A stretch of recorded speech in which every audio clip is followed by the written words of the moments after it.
Okay, we're recording.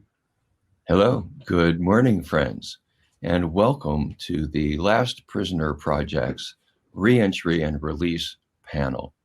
My name is Steve D'Angelo. I'm one of the founders of the Last Prisoner Project. I'm going to be joined today by two released prisoners, Evelyn LaChapelle and Stephanie Shepard. Evelyn and Stephanie have really fascinating and kind of gut-wrenching stories that are told in great detail on the fourth episode of the Radio Free Cannabis podcast. If you want to get a larger sense of their stories today, we're going to be focusing on their release experiences. We'll be joined by Michelina Belaina. Michelina is the Last Prisoner Project's Director of Criminal Justice, Law, and Policy. And I think you're going to find this to be a fascinating conversation. Evelyn and Stephanie both were living pretty good lives, had high-powered careers. They were working with very important companies. The sky was really blue in front of them when they were arrested by federal agents and charged with tangential roles, fairly minor and tangential roles in larger cannabis conspiracy cases, and were sentenced to really horrifying and draconian sentences. We're going to focus now on what happened after they served these sentences. And Evelyn, would you like to start off and walk us through what those first days were like and how you interacted with the job market? Absolutely. Thank you for having me. And it's my pleasure to share my experience because, Steve, I did not believe that reentry would be an issue for me, right? Because I did have a career, I had a resume, I had an education. And so I thought reentry and freedom and coming home was going to be the easiest and best part of the process. And it turns out it was not. And so part of that problem is that once you're released to a halfway house and you have 2 weeks to find employment. And so during that time of finding employment, your employer has to take responsibility for you, has to communicate with your probation officer and their human resources department. And so I was extremely grateful to find my first gig as a waitress, right? I had 2 weeks to find a job. And so I went to, but as soon as I was released from federal custody, I had, was going to seek my career as a sales and catering coordinator at a prominent hotel. And I did that. And I was released on February 1st. I was onboarded at that hotel February the 11th. And so for me, it was behind me. The skies are blue. I'm in the city every day and moving on with my life after completing my 7-year prison sentence. And I'm so glad Stephanie's on this panel because Stephanie sent me a text and she goes, "How's it going?" And I said, "It just feels like any day now someone's going to tap me on the shoulder and tell me that I don't belong here." Like those were my, internal thoughts and feelings from coming to prison and being at work in an office, in my suit. Like it was so much that I couldn't believe that I deserved it or that it would be lasting. And Stephanie goes, "No, you got this. And you're my inspiration." And it was maybe 2 weeks later that I was called into human resources because a coworker had Googled my name. I don't know why. And at the time, the only thing that you found on Google was a published article from ICE, sort of exaggerating my involvement and my sentence in this case. And it was published back in 2013, and now we're in 2019 when this happens. And because of that article and because that coworker Googled me, I was asked to go to my desk and pack up my belongings. I was sent home on a 2-week administrative leave while they investigated how I got past their background checks. And I did, and how I had made it. Thus, I had been on the job for 2 months, and eventually, after the 2 weeks, I was let go. And that's when I realized that reentry for me was an issue but I could only imagine what reentry would be like for those coming out who didn't have a resume, who didn't have an education, who hadn't had a previous career in corporate America. And that's when I met you, Steve. It was shortly after that. But it's an experience that doesn't sit well with me. And part of the purpose why I share the story that I have. Yeah, every time I hear your story, I don't know whether to weep tears of rage or grief. Um, just to give the audience a little bit more context, could you briefly talk about your university degree and your employment prior to incarceration?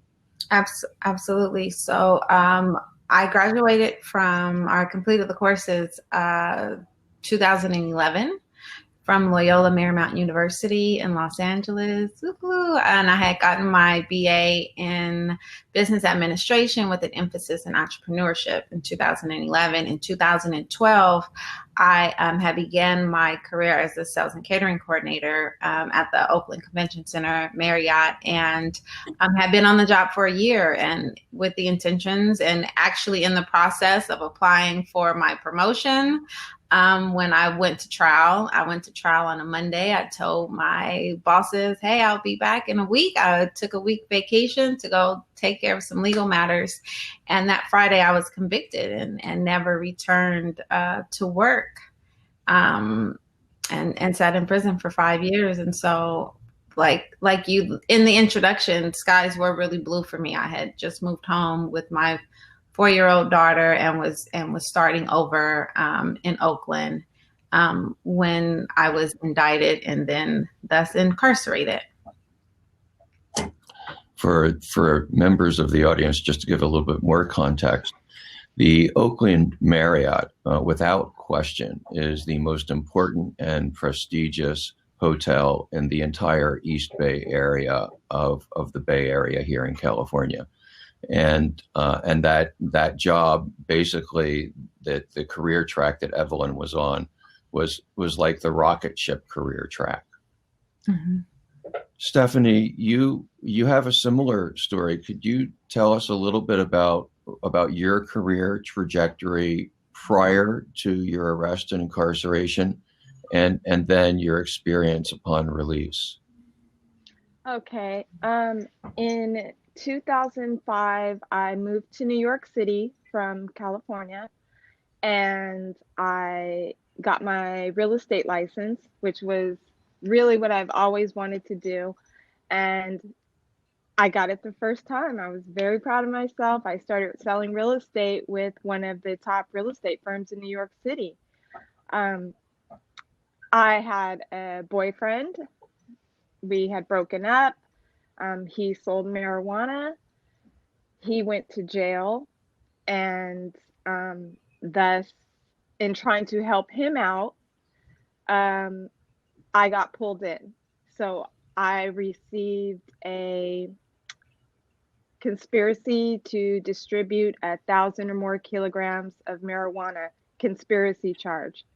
First offense, nonviolent. So I'm still selling real estate when he goes to jail. I just thought, okay, so sad. 6 months later, I get a phone call from his lawyer asking me to come in and give him a place to stay due to a medical condition he had. I agreed. I went to court. That's when a week later, I was arrested.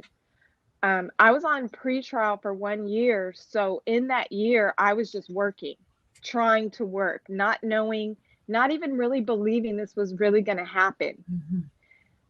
So I'm working.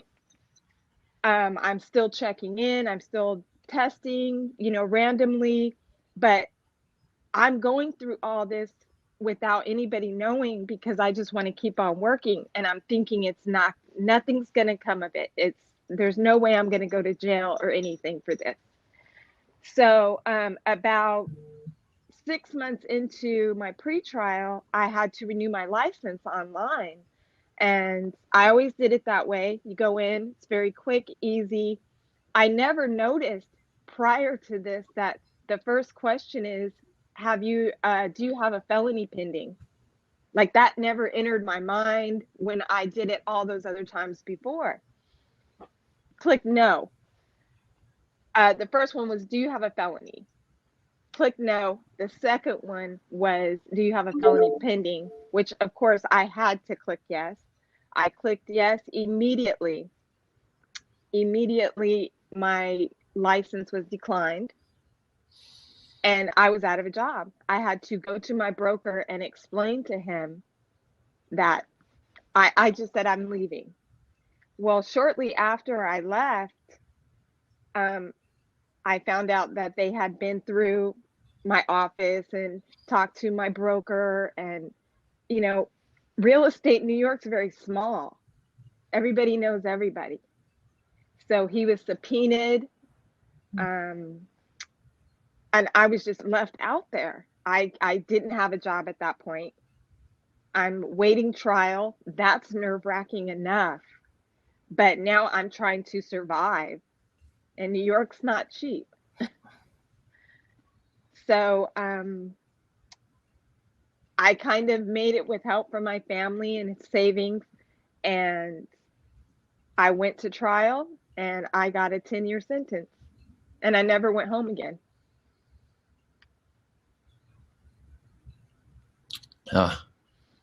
Again, it's, just an unbelievable horror that you and so many other people have been through. What was the employment experience for you like on your release? Oh, well, I was released in February of 19 to the halfway house. So I went to the halfway house, and at the halfway house, they want you to get a job and pay them. Mm-hmm. Well, I have been dealing with them and paying them for 10 years, and I wasn't doing it. I chose to volunteer at St. Vincent's shelter and help people that really deserve it, not the halfway house. Because I wasn't getting paid, I was volunteering, they wanted me to leave quickly. Home confinement, there you go, bye. So after a month, I went to home confinement, which was worse than the halfway house, much worse. I had less than 2 weeks to find a job. I'm fresh out of prison. I have an ankle monitor on. I have to report everything I'm doing job-wise back to them so they can talk to the employer.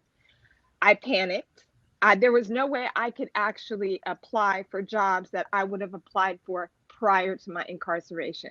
I just wasn't mentally there. I couldn't. But I panicked because if I didn't get a job, I was going back. I was going to violate.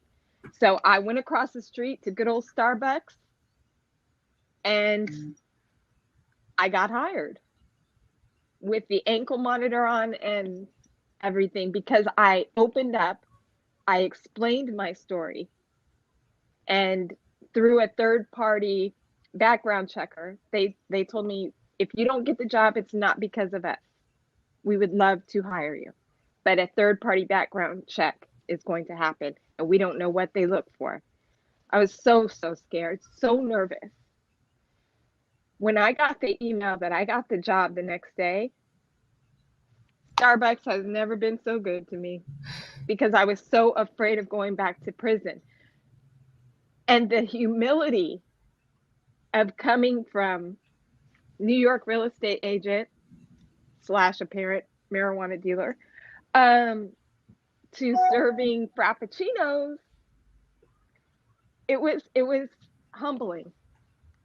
As if the time in prison hadn't humbled me enough, that was humbling. People that I have worked with in the NBA prior to going to New York come in for coffee and they're like, and you feel something. But humility is a great thing, and I serve them their coffee, but I feel like afraid to move on, afraid to step outside of this box now because I'm labeled. I feel labeled. And mind you, my resume is a mess. simply because I have been in prison for 10 years, essentially. So now I'm going back to 1998 was the last time I actually applied for a job. So explaining that gap to employers is difficult, very difficult. What a horror show. After being arrested for something that never should have been made a crime, after suffering disproportionate sentences because of your races, now you've come out to these horrifying experiences upon release. And I want to return to you, Evelyn and Stephanie, to talk a little bit about the what positive things started happening. But I want to talk to Michelina first and zoom out a little bit and take a look at the broader picture here from your policy and criminal justice perspective. For sure. Thanks, Steve, and Evelyn, Stephanie. Thank you so much for sharing y'all's stories. Like, I know, or I don't know, but for anytime we have to tell our own stories, I mean, that's like a reliving, right? And so it's just incredible. I'm incredibly grateful that you guys are willing to share your stories to help get this narrative out in front and really make this real for people, because you know, the data and the policy and everything I'm about to talk about is important and it's part of the education, but all that data and research and policy doesn't mean anything unless you can connect it to the real lived experience and the real life impact that it has. Thank you again. What I want to note is just like, well, I guess first off, I'll introduce myself. My name is Michelina Belina. I go by Mickey, and I'm the Director of Criminal Justice Law and Policy for Last Prisoner Project. And more recently, I've been working closely with Evelyn and our other constituents like Stephanie and some other folks that deserve shout out, but we don't have time right now, on re-entry services at LPP. And what that means is Stephanie and Evelyn described how, you know, the arrest, the charge, the incarceration, as terrible and, how do I even say, just unjust and ridiculous that punishment was. It's really just the beginning. Prohibition and criminalization of marijuana and the impact of incarceration is a lifelong punishment. As Evelyn and Stephanie just described, the incarceration is the first of many. It's the collateral consequences that follow you after incarceration. That's really, I mean, that's where the punishment really begins, because it's like, I mean, especially whenever you're incarcerated for something that's unjust, right? Something that should have never been a crime in the first place. Then you come out and you're in a world where literally the system is stacked against you. So Stephanie, I think, did a really good job of highlighting the immense barriers to successful reentry that formerly incarcerated folks face. So basically, you are released out of incarceration into a world, and then you've got all these conditions put on you. So you've got anybody from probation, parole, to judges that are asking you to find a job in 2 weeks. Let's talk about how we're in COVID and we're in a pandemic and unemployment is at a record high. Now take into consideration that if you have a criminal record, you can be legally discriminated against across the board. You become a second-class citizen, essentially. And there's no looking at the context of how or why you became system impacted. By nature of, I mean, the narratives that we have created from war on drugs and the policies and that are its progeny are still very much in place and keeping people from, I mean, succeeding and thriving in the world by nature due to like policies that are essentially rooted in racism, racist policies, racist practices, and racist rhetoric. And so I guess what I'll go back to the reentry piece. Part of why reentry services are so critically important is that it's a game that formerly incarcerated folks are not designed to win. Reentry is not set up for folks to succeed. It's really set up for them to fail. They take folks who, I mean, Evelyn and Stephanie, it's interesting because you guys were in positions of potential privilege prior to incarceration. And then afterwards, you guys are having such, I mean, it's ridiculous. It's incredible how hard this journey has been for you. Now let's consider how, by and large, most of the folks that are going through the system are incredibly marginalized beforehand. And then they're coming out further marginalized. And then the system is asking a number of things from them, whether it's time, effort, or more ridiculous to me, money, right? Like you let somebody out that's been incarcerated, they haven't been working for X amount of years. They now have a record and they have all these barriers against them. And now you're saying, and now you sometimes have to pay for probation. Sometimes you have to pay for your ankle monitor. Stephanie talked about having to pay for staying in a halfway house that you don't even want to be in and isn't supporting your reentry. So therefore, LPP and other organizations focus on, I mean, we'll talk about us, focusing on how do we make reentry easier for these folks? How do we help navigate these barriers and help them sort of navigate this system that's set up for them to fail such that they can succeed? Because it's really not, I mean, I can't imagine doing it alone or on my own. So what we've done at LPP is focusing on employment. What research has shown, and I think also Evelyn and Stephanie can probably speak to this anecdotally, employment is like the number one thing, or it's one of the most critical factors to successful reentry. Housing is the other one, but you're not going to have housing if you don't have money. So it's like, all right, we're in this game where formerly incarcerated folks, it's impossible for them to get a job, but having a job is critical to success. So therefore, having a job is critical to not going back to jail or prison. So how do we reconcile, how do we make this work when it's a system that's not designed for that? We focus at LPP, we're focusing on leveraging network and industry partnerships. So the government system is what it is, and who knows how long it's going to take to fix that. That being said, I've done reentry work at various levels. I used to do street and gang violence work. Now I work with our constituents, and I've also worked with government stakeholders. And the one thing I've seen that works is money. Like, private sector has money and resources and connection and influence and clout. And if the government isn't going to fix systems for us to right these wrongs and right these injustices, this is where the private sector can come in and say, this isn't right. We don't feel right about this. And we, especially in the cannabis industry, have a moral imperative, given that we are making billions of dollars off of something that has caused generational and intergenerational trauma and continues to do so.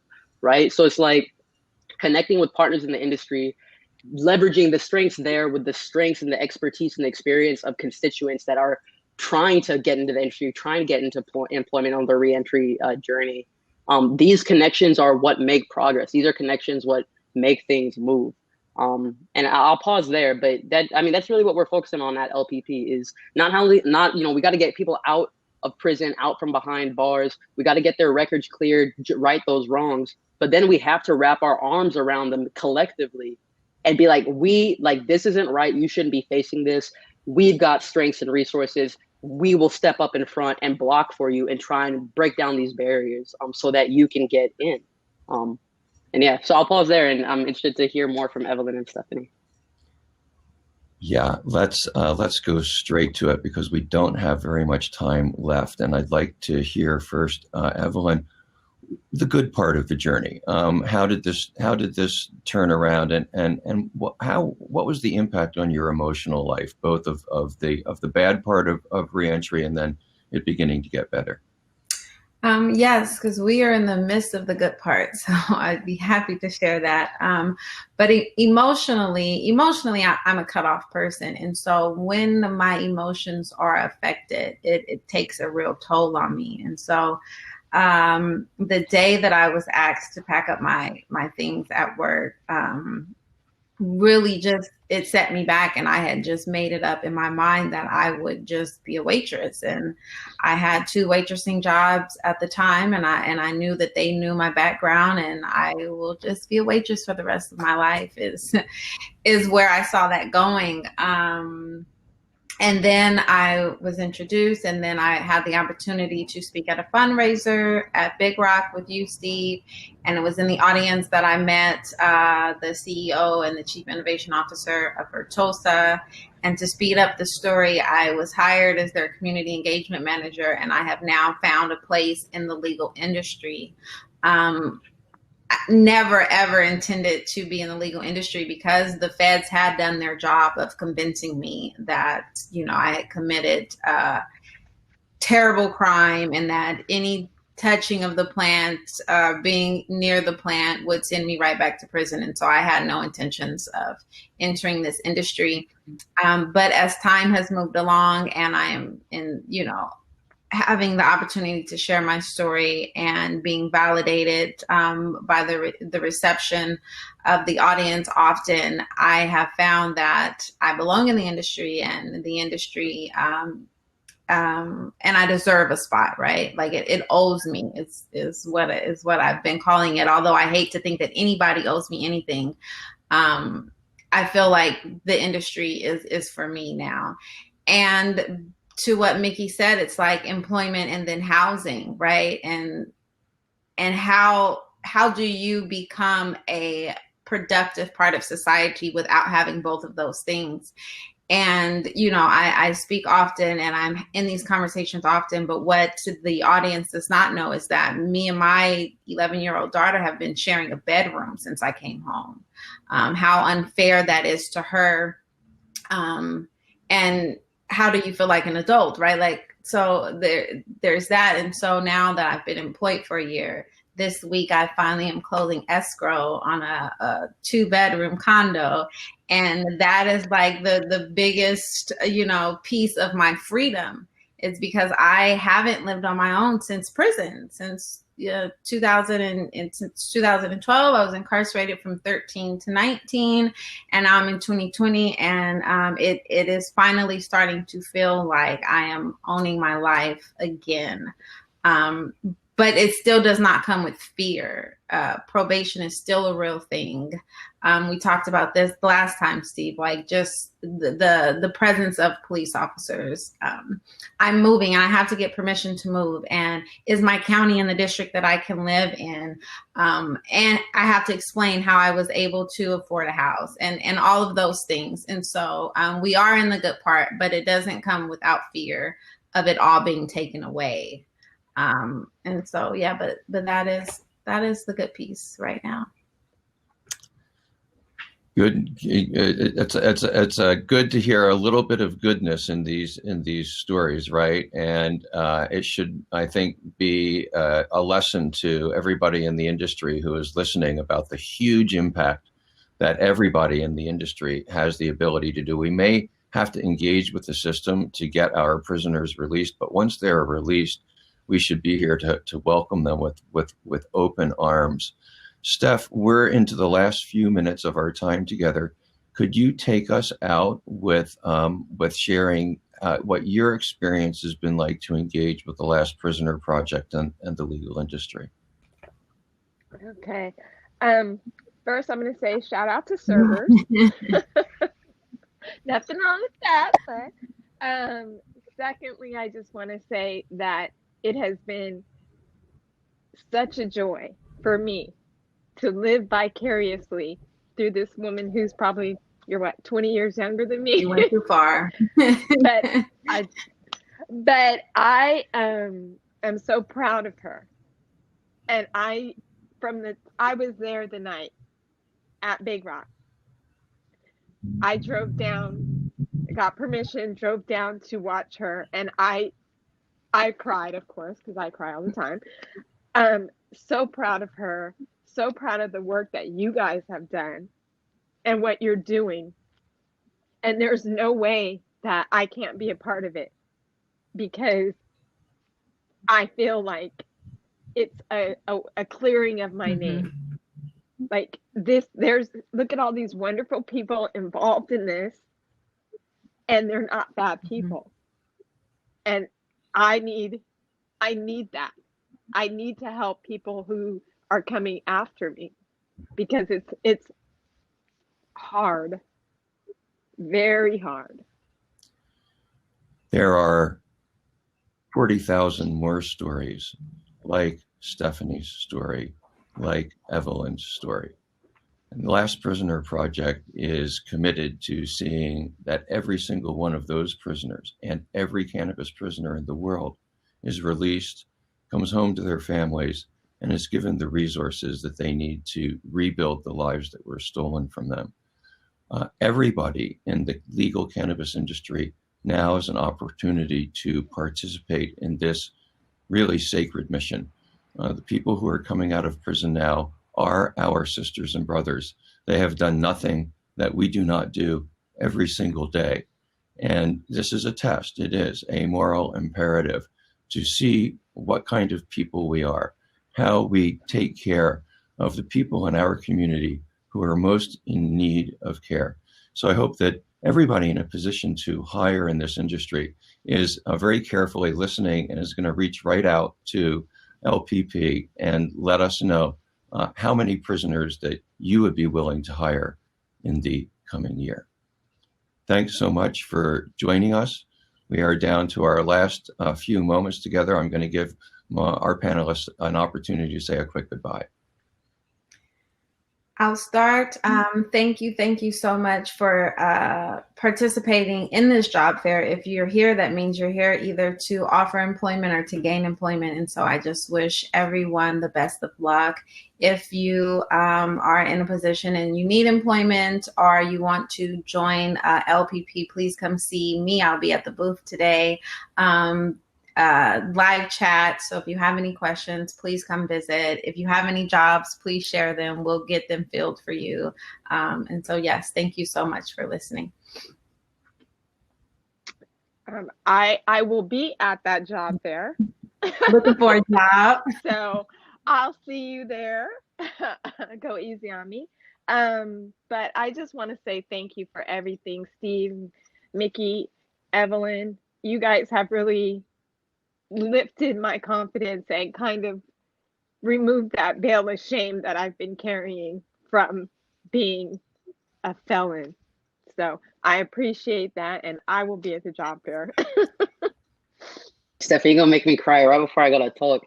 No, I mean, I'll be quick. I want to say thank you to everybody on the panel, but I also want to make sure we send a special thank you to Vangst, who's hosting the job fair, and also who is our first company that's participating in a mentorship program with Last Prisoner Project. So as Evelyn said, if you're interested either in getting involved with us as a company, there's a couple of ways. You can be a part of our Roll It Up for Justice program or for our Partners for Freedom program, or you can sign up to have a mentorship program like Vangst does, where we connect our constituents with folks in your company that want to support them on their reentry journey and employability, finding a job, etc. Additionally, if you're interested in mentorship, if you're a job seeker, we're interested in talking to you as well so that we can get you integrated into our program, part of this support system that you've heard Stephanie and Evelyn talk so much about, and try and build together for a better future and a better industry. So thank you guys so much. And thank you, Steve, for moderating. Thank you. And thanks to the audience for joining. Look forward to seeing you all soon. Thank you. Bye. Podcast ended. We're good. We're good?